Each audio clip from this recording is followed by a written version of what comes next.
നമുക്ക് അരവിന്ദിന്റെ മക്കളുടെ നാളത്തെ നല്ലൊരു കഥ കേട്ടാലോ? അപ്പൊ എല്ലാ ദിവസവും ഉച്ചയ്ക്ക് അരവിന്ദിന്റെ മക്കളുടെ പിറ്റേ ദിവസത്തെ വിശേഷങ്ങൾ ചാനലിനകത്ത് അപ്ലോഡ് ചെയ്യുന്നുണ്ട് കേട്ടോ. കാണാൻ താല്പര്യമുള്ളവർ കയറി കാണുകയും വീഡിയോ ഇഷ്ടപ്പെടുവാണെങ്കിൽ ഒന്ന് ലൈക്ക് ചെയ്യാനും മറക്കരുത് കേട്ടോ. അങ്ങനെ നാളത്തെ കഥയെ നമ്മൾ കാണുന്ന ഒടുവില് ബാങ്കുകാർ വീട്ടിലേക്ക് വരുവാണ് ജപ്തി നോട്ടീസൊക്കെ ആയിട്ട്. കാരണം ഇനി ജപ്തി ചെയ്യാനുള്ള ജപ്തി നടപടികളാണ് അടുത്ത് നടക്കാൻ പോകുന്നത്. അപ്പൊ അവർക്ക് കോർട്ട് ഓർഡറും കാര്യങ്ങളൊക്കെ കിട്ടിയിട്ടുണ്ടായിരുന്നു. പക്ഷേങ്കിൽ ഇതറിഞ്ഞു കഴിഞ്ഞപ്പോൾ ശാരദയ്ക്ക് സഹിച്ചില്ല. ശാരദ കഥ ഒക്കെ അടച്ച് മുറിക്കകത്ത് കയറി ഇരിക്കുവാണ്. അങ്ങനെ വെറുതെ വിടില്ല എന്നുള്ള ചിന്തയായിരുന്നു ശാരദയുടെ മനസ്സിൽ. എന്തു വന്നാലും ഈ വീട്ടിൽ നിന്ന് ഇറങ്ങുമില്ല എന്നുള്ള ചിന്ത. ഈ സമയം ജയപാലിന്റെ അടുത്ത് ഗംഗയും കാവേരിയും പോയി സംസാരിക്കുന്നുണ്ട്. ബഹങ്കാര് വന്ന് കാര്യങ്ങളൊക്കെ പറഞ്ഞിട്ട് പോയിട്ടുണ്ട്. എങ്ങനെയാവും അറിയില്ല. എത്രയും പെട്ടെന്ന് പണം അടയ്ക്കണമെന്ന് പറഞ്ഞ് ഞങ്ങൾക്ക് അതിനെക്കുറിച്ചൊന്നും അറിയില്ല. അങ്കിളിന് അറിയാവോന്നൊക്കെ ചോദിച്ചു. ജയപാലൻ പറഞ്ഞു, അത് പിന്നെ കുറെ നാളായിട്ട് അരവിന്ദൻ പണമൊന്നും തരുന്നില്ലായിരുന്നു. ശരിക്കും ചതിക്കുവാ ജയപാലൻ ചെയ്യുന്നേ. പണമെല്ലാം കൃത്യമായിട്ട് അരവിന്ദൻ കൊടുക്കുന്നുണ്ടായിരുന്നു. പക്ഷെ അതെല്ലാം ആ പണമെല്ലാം ജയപാലൻ മുക്കുക ചെയ്തേ. എന്നിട്ട് ഒന്നും അറിയത്തില്ലാത്ത മട്ടില് അഭിനയിക്കുവാണ് ഗംഗയുടെയും കാവേരിയുടെയും മുന്നില്. പിന്നീട് പറഞ്ഞ് എന്ത് ചെയ്യാൻ പറ്റും, കല്യാണമൊക്കെ അല്ലേ എന്ന് കരുതിയിട്ട് എൻ്റെ കയ്യിൽ നിന്നും കൂടെ ഞാൻ കുറെ പണമൊക്കെ അവന് കൊടുത്ത് അരവിന്ദന് കൊടുത്തത്. കൂടപ്പറപ്പുകളെ പോലെയല്ലേ, എനിക്ക് അങ്ങനെ തള്ളിക്കളയാൻ പറ്റുമായിരുന്നോ? പക്ഷെ അവൻ പണിത പൈസ എന്ത് ചെയ്യുന്നൊന്നും അറിയില്ല എന്നൊക്കെ പറഞ്ഞു. ഈ സമയത്ത് കാവേരിയുടെ ഫോണിലേക്ക് യമുന വിളിച്ചിട്ട് പറയുന്നത്, അതിവിടെ ബാങ്കുകാർ വന്നിട്ടുണ്ട്, അവർ ജപ്തി നടപടികൾക്കായിട്ട് വന്നാന്ന്. അത് കേട്ടപ്പോൾ ഭയങ്കര ടെൻഷനായി. പെട്ടെന്ന് തന്നെ ഗംഗയോട് പറഞ്ഞു, ഗംഗേച്ചി നമുക്ക് വീട്ടിലേക്ക് പോകണം, ബാങ്കുകാർ അവിടെ വന്നിട്ടുണ്ടെന്നാ പറഞ്ഞേ. അങ്കിളും അങ്ങോട്ടേക്ക് വാ, അങ്കിളും ഒന്ന് അവരോട് സംസാരിക്കാനൊക്കെ പറഞ്ഞു. ജയപാലൻ പറഞ്ഞു ശരി ഞാൻ വന്നേക്കാന്നൊക്കെ പറഞ്ഞു. പിന്നെ ഗംഗയും കാവേരിയും കൂടെ വീട്ടിലേക്ക് ഓടുവാണ്, എത്രയും പെട്ടെന്ന് വീട്ടിൽ ചെല്ലണമെന്ന് കരുതിയിട്ട്. ഇതേ സമയത്ത്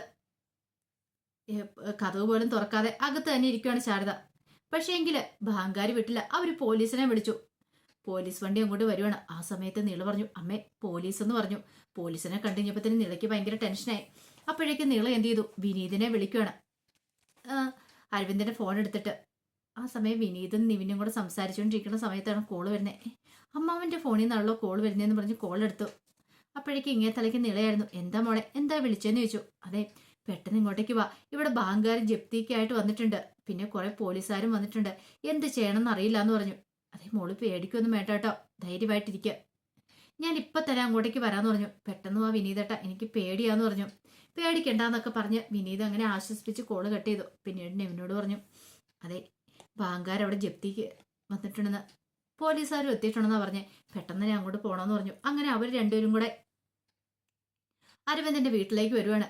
ഇതേ സമയത്ത് പോലീസുകാർ വന്ന് കഥയെ മുട്ടിയിട്ടും കഥവ് തുറക്കാൻ തയ്യാറായില്ല ശാരദ.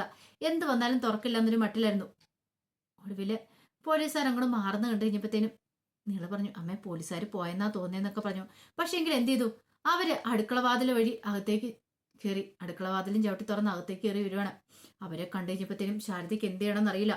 പെട്ടെന്ന് അവർ വന്നിട്ട് പറഞ്ഞു, നിങ്ങൾ എന്താ വിചാരിച്ചുകൊണ്ടിരിക്കണേ, ബാക്കി ഇത് പണം എടുത്ത് വീടും പണിതിട്ട് പണവും പലിശയൊന്നും അടയ്ക്കാതെ വീട്ടിൽ കയറി ഇരിക്കാന്ന് വിചാരിച്ചോ? കാരണം അവര് വന്നു കഴിഞ്ഞപ്പോൾ തന്നെ അവരുടെ കയ്യിലേക്ക് ബാങ്കുകാര് നോട്ടീസും കാര്യങ്ങളും കൊടുത്തിട്ടുണ്ടായിരുന്നു, കോർട്ട് ഓർഡറും കാര്യങ്ങളൊക്കെ. 8 മാസമായിട്ട് പൈസ അടച്ചിട്ടില്ല, അതിനു വേണ്ടി ജപ്തി നടപടിയിലേക്ക് പോവുക. അപ്പൊ അതിന് കോടതി ഉത്തരവുണ്ടെന്നൊക്കെ പറഞ്ഞ് പോലീസുകാർ പറഞ്ഞു, അവർക്ക് എന്താണെങ്കിലും അവരുടെ നിയമ നടപടികൾ നടത്തിയാൽ മതിയാവുള്ളൂ, നിങ്ങൾ ഈ വീട്ടിൽ നിന്ന് എത്രയും പെട്ടെന്ന് ഇറങ്ങണമെന്ന് പറഞ്ഞു. പക്ഷെ ശാരദ കൂട്ടാക്കില്ല. ശാരദ പറഞ്ഞു, ഞങ്ങളെ ഇങ്ങോട്ടേക്ക് ഇറങ്ങണം, കഷ്ടപ്പെട്ട് ബുദ്ധിമുട്ടി ഞാനും എൻ്റെ അരവിന്ദനൊക്കെ ഉണ്ടാക്കിയ വീടാത്, ഇവിടെ ഞങ്ങൾ ഒരിടത്തേക്കും ഇറങ്ങത്തില്ല. പിന്നെ ഈ പറയുന്ന ലോണിനെ കുറിച്ച് ഞങ്ങൾക്ക് അറിയത്തുണ്ടായിരുന്നില്ല. അരവിന്ദേടൻ ജീവിച്ചിരിക്കുന്ന സമയത്ത് ഇവിടെ ഒരു ബഹങ്കാരം വന്നിട്ടില്ല, പിന്നെ ഞങ്ങൾ എങ്ങനെ വിശ്വസിക്കൂ ഇത്? അത് കേട്ടപ്പം പോലീസ് പറഞ്ഞു, അതൊന്നും ഞങ്ങൾക്ക് അറിയേണ്ട കാര്യമില്ല, നിങ്ങൾ പെട്ടെന്ന് തന്നെ ഇവിടുന്ന് ഇറങ്ങണമെന്നൊക്കെ പറഞ്ഞ് ദേഷ്യപ്പെടുവാണ്. അപ്പോഴേക്കും ശാരദയ്ക്ക് എന്താണ് നടത്തില്ല. പിന്നെ ശാരദനെയൊക്കെ പുറത്തേക്ക് കൊണ്ടുവന്നു, ഇങ്ങോട്ടേക്ക് ഇറങ്ങി വാദം പറഞ്ഞിട്ട് പുറത്തേക്ക് കൊണ്ടുവന്നു. ശാരദ അവിടെ ഇരിക്കുവാണ്. ഈ സമയത്ത് ഒരു വനിതാ പോലീസുകാർ വന്നിട്ട് പറഞ്ഞു, നിന്നോടൊക്കെയല്ലേ ഇങ്ങോട്ട് ഇറങ്ങി പോകാൻ പറഞ്ഞ, നീ എന്തിനാണ് ഇവിടെ കയറി ഇരിക്കണമെന്ന് ചോദിച്ചുകൊണ്ട് ശാരദയുടെ കയ്യെല്ലാം കൂടി പിടിച്ചു. ആ കാഴ്ച കണ്ടുകൊണ്ട് ആ ഗംഗയും കാവേരിയും കൂടെ വരുന്നേ. പെട്ടെന്ന് കാവേരി ഓടി വന്നിട്ട് എൻ്റെ അമ്മയുടെ കയ്യെ പിടിക്കുന്നതെന്ന് ചോദിച്ചുകൊണ്ട് പോലീസുകാരുടെ കയ്യിലേക്ക് അങ്ങോട്ട് പിടിച്ചു. എന്താടി നിന്റെ അമ്മയുടെ കയ്യെ പിടിച്ച ഉരുകി പോവോ എന്ന് ചോദിച്ചിട്ട് കാവേരിയെ തല്ലാൻ തുടങ്ങി. അപ്പോഴേക്കും കാവേരിയെ കയ്യിലേക്ക് കയറി പിടിച്ചു. എന്നെ തൊട്ടാലുണ്ടല്ലോ എന്ന് പറഞ്ഞു. ആ സമയത്ത് വല്ലാതൊരവസ്ഥയെ പോയി ശാരദയ്ക്ക് എന്ത് ചെയ്യണമെന്ന് അറിയത്തില്ല. അന്നാ കാണിച്ചാലെന്ന് പറഞ്ഞ് ശാരദയെ തല്ലാൻ തുടങ്ങുമ്പോഴത്തേനും ഇടയ്ക്കിടയ്ക്ക് ഗംഗയും കയറി. ഇതങ്ങനെ വെറുതെ വിട്ടിട്ട് കാര്യമില്ലല്ലോ. പിന്നീട് ഗംഗ പറഞ്ഞു, അങ്ങനെ ഞങ്ങൾ പോകാൻ ഉദ്ദേശിച്ചിട്ടില്ല, ഞങ്ങൾക്ക് ഇതിനെക്കുറിച്ചൊന്നും അറിയത്തുണ്ടായിരുന്നില്ല. പെട്ടെന്നൊരു ദിവസം വന്ന് ഞങ്ങളെ ഇവിടെ നിന്ന് ഇറക്കി വിടാൻ നോക്കിയിട്ടുണ്ടെങ്കിൽ ഇറക്കി വിടാനൊന്നും പറ്റില്ല എന്ന് പറഞ്ഞു. അങ്ങനെ പോലീസുകാരും കാവേരിയും ഗംഗയും തമ്മിൽ തർക്കിച്ചുകൊണ്ടിരിക്കുക. അപ്പോഴേക്ക് ശാരദ പെട്ടെന്ന് അകത്തേക്ക് കയറി ഓടി. അകത്തേക്ക് കയറി പോയിട്ട് അവിടെ മണ്ണെണ്ണ ജാർ ഇരിപ്പുണ്ടായിരുന്നു. മണ്ണെണ്ണ എടുത്തുകൊണ്ട് വന്നു. ഒരു ലൈറ്ററും കൂടെ എടുത്തുകൊണ്ട് വേണം.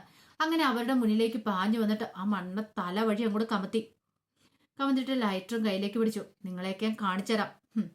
ഇവിടുന്ന് എന്തായാലും ഞാൻ ഇറങ്ങാൻ ഉദ്ദേശിച്ചിട്ടില്ല. ഇപ്പൊ തന്നെ ഞാൻ തീ കൊളുത്തി ഞാൻ മരിക്കാൻ പോവാ. നിങ്ങൾ കണ്ടോ, എന്റെ അരവിന്ദേട്ടൻ പോയടത്തേക്ക് ഞാൻ പോകാൻ പോവാ. നിങ്ങൾ എന്നെ ഇവിടുന്ന് എനിക്കൊന്ന് കാണണമല്ലോ. എനിക്ക് ജീവനുണ്ടെങ്കിൽ ഞാൻ ഇവിടുന്ന് ഇറങ്ങി പോകത്തില്ല. അത് കേട്ട് കഴിഞ്ഞപ്പോഴത്തേനും കാവേരിയും ഗംഗയ്ക്ക് അമ്മേ ലാമ്പ് താഴെയിടാനൊക്കെ പറയുന്നുണ്ട്. പക്ഷെ അതൊന്നും ശാരദ കേൾക്കുന്നുണ്ടായിരുന്നില്ല. അമ്മേ അങ്ങനെ ചെയ്യരുതെന്നും പറഞ്ഞ് നിളയം കരയുവാണ്. ഇല്ല, എനിക്കിനി ജീവിക്കണ്ട.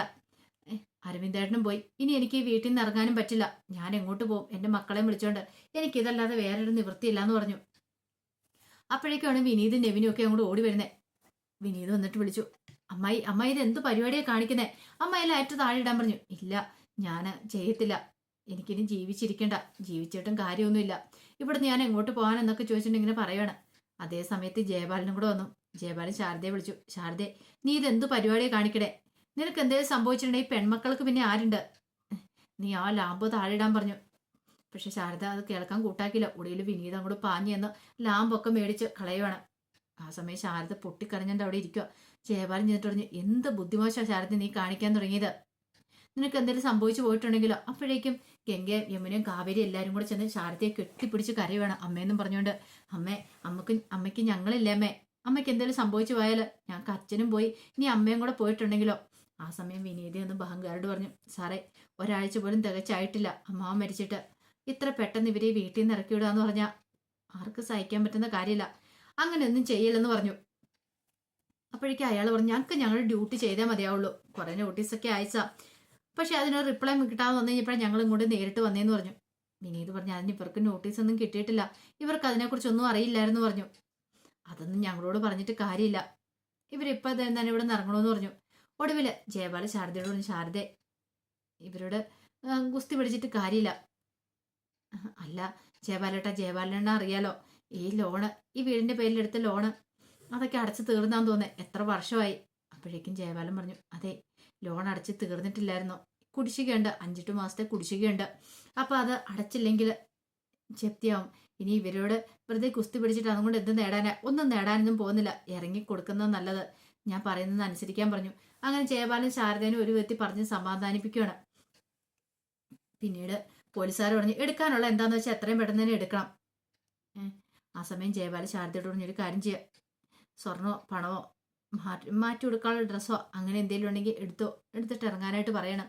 ശാരദ അവിടെ തന്നെ ഇരിക്കുമ്പോഴത്തേനും ഗംഗയും യമുനയൊക്കെ അകത്തേക്ക് ഏർപ്പെട്ട് സാധനങ്ങളൊക്കെ എടുക്കുകയാണ്. എല്ലാം എടുത്തോണ്ട് പുറത്തേക്ക് ഇറങ്ങി വന്നു. ആ സമയത്ത് അതേ ഇരിപ്പ് തന്നെ ശാരദ ഇരിക്കുന്നത്. കാവേരി കയറി ശാരദയുടെ കയ്യിലേക്ക് പിടിച്ചു. ഭാമയെന്ന് പറഞ്ഞ് പിടിക്കുവാണ്. ആ സമയം നിള അകത്തേക്ക് കയറി ഓടുവാണ്. അപ്പോഴേക്കും പോലീസ് അറിയിച്ചു, നിങ്ങളിത് എങ്ങോട്ടാ ഓടുന്നതെന്ന് ചോദിച്ചു. നിള അകത്ത് പോയിട്ട് അച്ഛൻ്റെ ഒരു ഫോട്ടോ എടുത്തോണ്ട് നെഞ്ചോട് ചേർത്ത് പിടിച്ച് പുറത്തേക്ക് ഇറങ്ങി വരുവാണ്. നിളയ്ക്ക് സങ്കടം സഹിക്കാൻ പറ്റുന്നുണ്ടായിരുന്നില്ല. ആ കാഴ്ച കണ്ടു കഴിഞ്ഞപ്പോഴത്തേന് ശാരദയൊക്കെ കരയുവാണ്. പിന്നീട് ബാങ്കാര് വീട് ജപ്തി ചെയ്ത് അത് സീൽ ചെയ്ത് വെക്കുവാണ്. വിനീത് പറഞ്ഞ്, പേടിക്കണ്ട അമ്മായി, അധികം വൈകാതെ നമുക്ക് ഈ വീട് തിരിച്ചു പിടിക്കാനായിട്ട് പറ്റും. ഞാനല്ലേ പറയുന്നത്, ധൈര്യമായിട്ടിരിക്കുക എന്നൊക്കെ പറഞ്ഞ് സമാധാനിപ്പിക്കുന്നുണ്ട്. ഒടുവിൽ ശാരദ പറഞ്ഞു, ഞാൻ എൻ്റെ പെൺമക്കളെയും കൊണ്ട് എങ്ങോട്ട് പോകും? എനിക്ക് എങ്ങോട്ട് പോകണമെന്ന് പോലും അറിയില്ലോ എന്നൊക്കെ പറഞ്ഞു. അപ്പോഴേക്കും വിനീത് പറഞ്ഞു, ഒരു കാര്യം ചെയ്യുക, വീട്ടിലേക്ക് പോരാ അമ്മായി, അവിടെ കഴിയാം. നിങ്ങളെ തെരുവിലിട്ടിട്ട് പോകാൻ എനിക്ക് പറ്റില്ലോ എന്നൊക്കെ പറഞ്ഞു. ജയപാലൻ പറഞ്ഞു, ഒരു കാര്യം ചെയ്യുക, അവിടേക്ക് പോരെ. എൻ്റെ അരവിന്ദൻ്റെ മക്കളും ഭാര്യയല്ലേ, എനിക്ക് നിങ്ങളെ തള്ളിക്കളയാൻ പറ്റുമോ എന്നൊക്കെ ചോദിച്ചു. അത് കേട്ടതും ഒരു നിമിഷം ആലോചിച്ചിട്ട് കാവേരി പറഞ്ഞേ, ഇല്ലെങ്കിലേ ഞങ്ങൾ അങ്ങോട്ടേക്ക് വരുന്നില്ല എന്ന് പറഞ്ഞു.